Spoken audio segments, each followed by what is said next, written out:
Hello, it's your fellow news anchor and Royal Highness, Dr. Sir Mr. Evan Tomak Jr. the First here, and I'm reporting to you live on another Whistling Wednesday afternoon. On a Saturday morning on a foggy interstate highway in Baker City, Oregon, the traffic and road conditions can make for a pretty dangerous situation on the road. More than 100 people were involved in a pileup on Interstate 84, with at least 3 separate collisions involving more than 20 vehicles, injuring a dozen people in the process.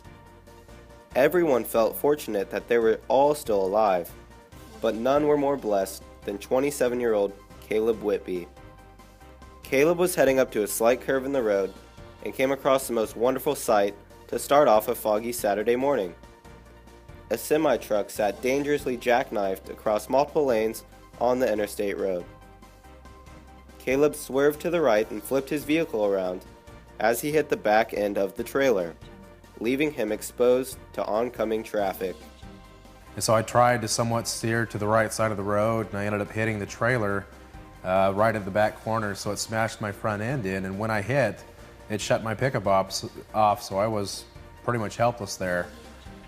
Then another great sight approached poor Caleb Whitby. A second semi-truck appeared out of the fog and barreled into Whitby's truck. Wow, tag team assist. That's gotta be the semi-truck kill of the week.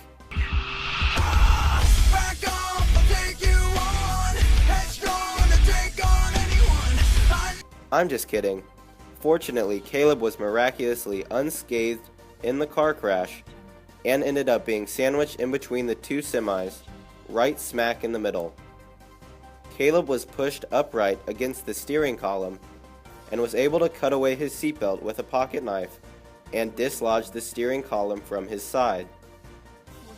After about 30 minutes of flipping his truck, Whitby was free from the wreckage and was taken to a hospital shortly after.